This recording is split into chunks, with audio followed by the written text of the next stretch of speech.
Hello everybody. Just want to talk about these 350 bullets, the cast iron ones. What is it that makes me really like these bikes? What is it?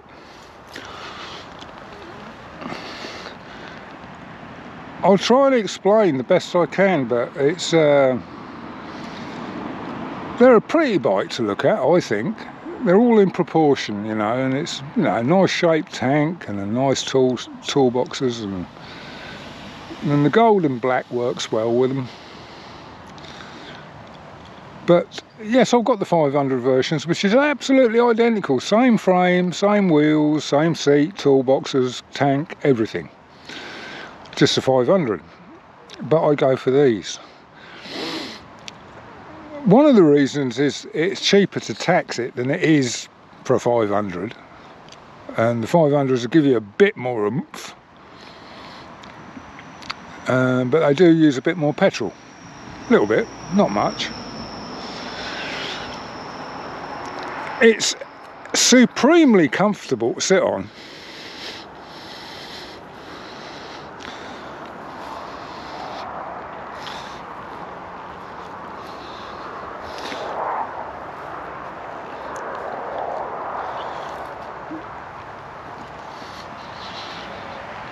Have a look at the other side of it now. Yeah, the silencer's all starting to go pickly rusty because it expands and the chrome cracks, and then the rain gets in the cracks and then it rusts it. So that's it, that's how it goes. But the downpipe's still good.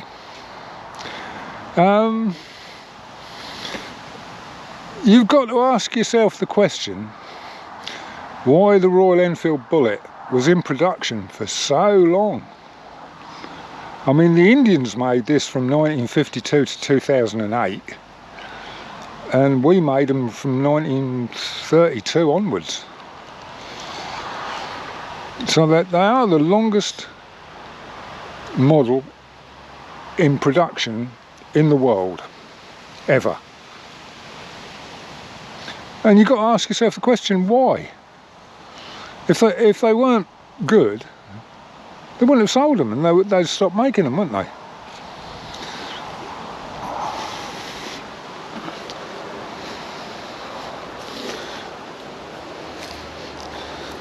You know, all those thousands and thousands and thousands of people that have bought them over the years, they can't all be wrong, can they?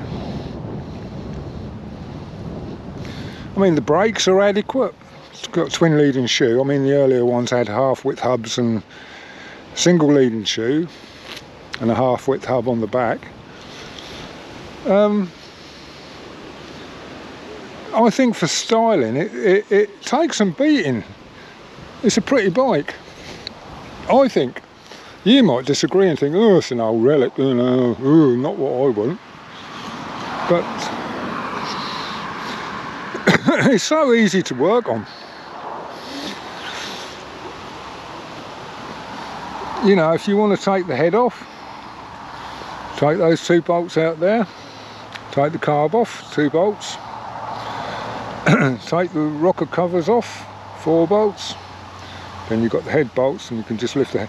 Alright, you've got to take the exhaust off, it's not a problem, is it? It's only 2 bolts. And before you know it, you've got the head off, and then you can lift the barrel off and you can do everything you want. Points are in there, easy to get to. I've just serviced this, so it's had an oil change, an oil filter, and just to make sure. This one's still got the original tools in the toolbox.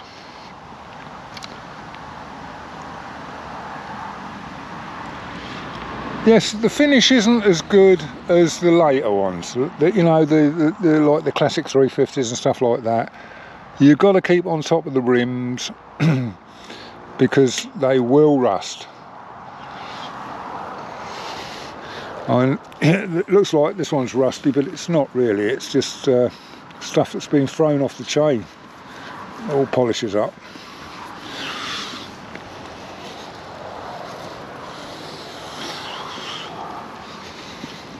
adjustable shocks on the back. This is all just stuff off the chain.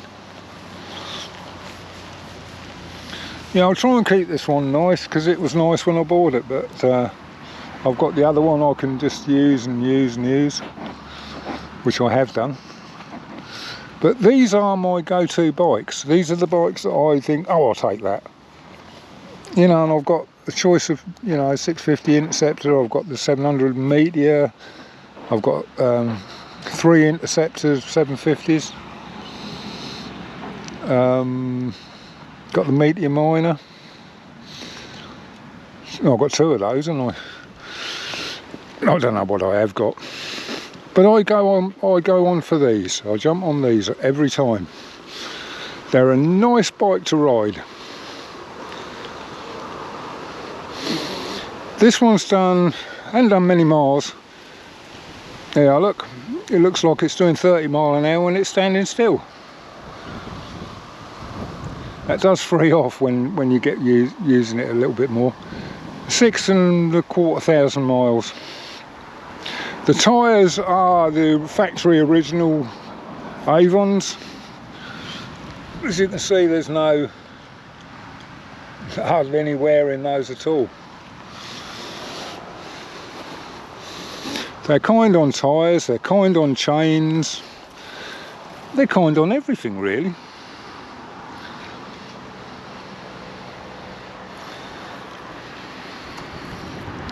Yeah, it's got a few rust spots on it, part of it, isn't it? But yeah, it's a nice old bike.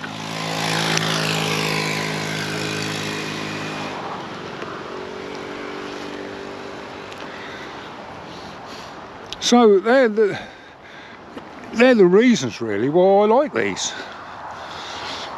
The simplicity of it, the honesty of it, it's always willing to please you, you know, it will do anything you want it to do, apart from go fast. You can't have fast and Royal Enfield 350 Bullet in the same breath, never mind the same sentence. But it will sit there at 50 all day. And I know that's no great speed, but you know, every couple of hours you've done 100 miles, haven't you?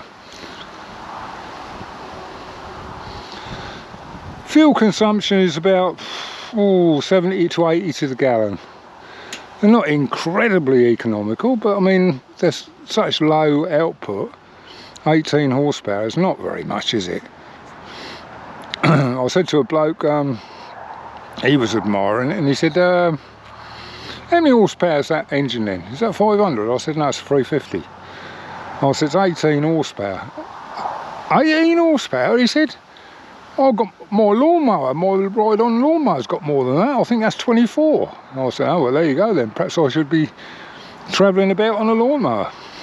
And he said, 18 horsepower, is that all it is? I said, yeah, that's all it needs. Well, that can't be very fast. I said, I suppose if you really pushed it to its limit, which I've never done, you'd probably see 70 out of it under the right conditions. But it wouldn't last long. Because having a cast iron barrel, they do retain the heat. That is why they did away with them in the end. They retain the heat, and in hot countries, you know, everything just gets hotter and hotter and hotter, and that stresses all the internal components, that amount of heat. So, you know, if you ride them moderately, you know, the oil tank's warm. It's not hot, but it's warm. Same as the engine, really. Gearbox is just tepid. I've done about 30 miles tonight on it. But it's supposed to be a wet day, and I don't think we're going to get any riding in today, but it all cleared up this afternoon, and as you can see, hardly a cloud in the sky. And I should miss any showers tomorrow when I take the other one, I've got to go and look at a job up north of Huntingdon, so that's about 220 mile round, 220 mile round trip, and I should go across the Cambridgeshire Fens and the pretty way. No main roads at all, no major main roads anyway, and go through St Ives and that way, and yeah, so I should be doing that tomorrow morning. I should be leaving at 6 o'clock on the other bullet, the 350 with the panniers on. Yeah, so yeah, if you're considering getting a 350 bullet, you can't get an impression just by a quick ride on them. You have to live with them for a while, and they become your old mate, you know. You know, the one with the panniers, I've had so many adventures on that bike, and I've put about 15,000 on it, and it's been so reliable. It just starts first kick every time. Yeah, it blew head gaskets. It blew through 2 head gaskets, but the composite ones, and I cured it by putting a copper head gasket on it, and that cured it. It's never been a problem since. They don't use any oil between oil changes. The 4-speed box, you can't rush it. You have to give it a chance to get that gear and put it in, you know. It's a bit antiquated, but it's such an old design. The gearbox is such an old design. So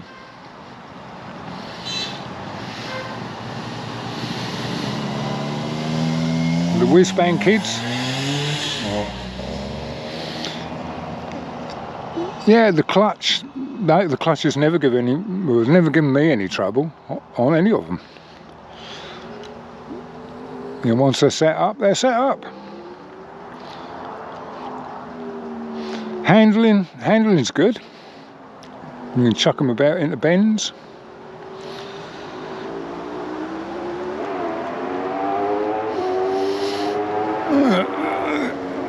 This guy sounds like he's on a death wish. There he is.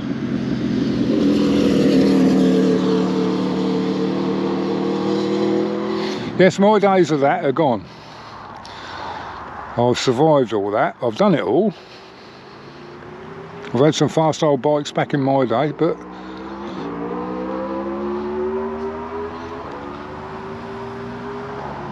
yeah, you either get that out of your system or you don't survive.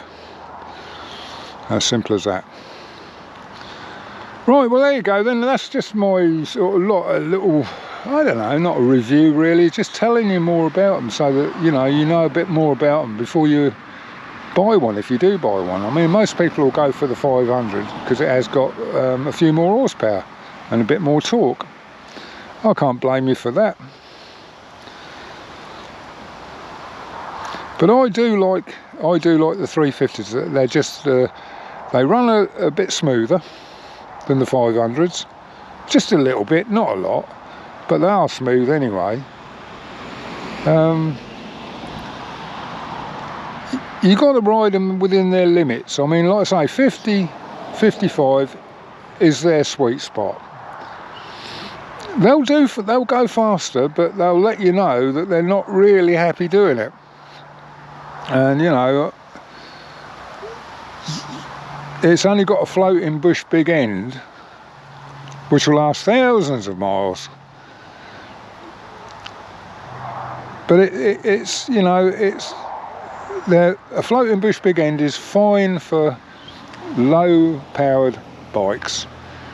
When they stopped making the cast iron bullets and went to the unit bullets and the Electra-X, they had roller bearing cranks. So you could cane them, you know, if you want, and no ill effects at all. Anyway, somebody's turning up and they're going to think I'm mad talking to a box that I'm holding in front of my face. So I'll cut you off there then, and I'll see you on the next one. Bye bye.